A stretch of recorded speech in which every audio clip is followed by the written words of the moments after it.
So far, a lot of the terms of the deal are still a bit murky because we don't know what the security guarantees are that the U.S. is going to give. Trump basically said that just having this deal in place should make Ukraine feel more secure. We also don't know exactly where U.S. companies are going to be able to work on these minerals. They're 70% of these fine minerals and precious natural earth deposits are in Russian-controlled parts of Ukraine. They're in the east. And Russia had put forth some sort of deal that U.S. could have access to mining these minerals in two of the areas of the east. But there are a lot of unknowns about how this is even going to take place. You have to remember that there's a lot of mines, landmines in Ukraine that would need to be dealt with, that would make it very dangerous and very, very costly to even access these precious minerals. So I think at the moment, Russia is just waiting to see how things play out. But I can't imagine they're going to really allow the U.S. to access these minerals that are located in the territories that Russia holds in the east without some sort of deal in place that Russia basically benefits from economically from these deals as well.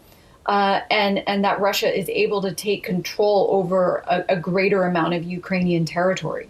Well, that brings me to another point that Donald Trump made, that he was saying that it is also possible for the U.S. To make a deal with Russia to gain access to their minerals from Russian soil. That's what Donald Trump had said. So would that also, could that be what prompted Donald Trump to say that?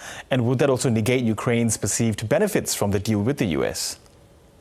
So I think it's important to state that the initial meetings that Putin and Trump had in Riyadh were really only about the economic deals, the potential for some kind of economic relationship. And so they really didn't talk at all about peace in Ukraine. So I think what they're mostly focused on is getting some investment from the U.S., maybe making some kind of trade agreement with the U.S., and that's, in a way, from Putin's standpoint, he's hoping to get the sanctions taken off. So I think he's throwing out these different carrots at Trump in order to get some sanction relief, which his country obviously badly needs because the sanctions have affected the economy, even though they've been able to kind of keep things going. And I wanted to get your thoughts on whether the heads of the tech giants in the U.S. had anything to do to influence Donald Trump, to strike this deal, because Tesla requires lithium, Apple requires a lot of rare earths for the development of their iPhones, and we also saw that Apple announced it's going to invest $500 billion in the U.S. just yesterday. Right. So I think that these tech companies did play a role explaining to Trump that there are these rare earth minerals in Ukraine, like you mentioned, like lithium, which is incredibly important, or titanium, or graphite, which is important for batteries for electric cars. And 75% of these rare earth minerals are located in China, and many of these tech companies wanted to rely less on China. That's something that also plays well with Trump, who wants the U.S. to rely less on China.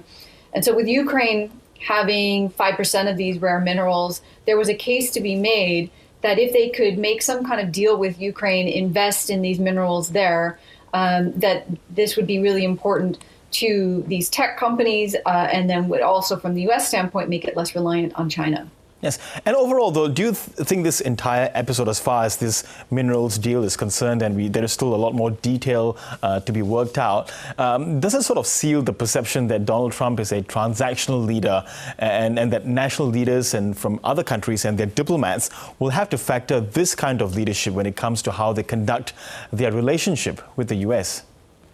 Oh, absolutely. I mean, Trump has been very transactional. He sees himself as just a businessman, and he's applying this logic to international affairs, really having no understanding of the fact that international relations, it requires that you have a long-term view of the way things go, that there are alliances, take time to build, and that you don't think of things in terms of what do you owe me. It's very, very short-sighted. And the original deal that Trump sort of pushed Ukraine into a corner, and of course Zelenskyy has very few options, very little leverage, was basically going to force Ukraine into giving the U.S. $500 billion worth of its minerals and investments and so on, and actually even owe the U.S. twice as much as it had been lent or given, without really any effective security guarantees.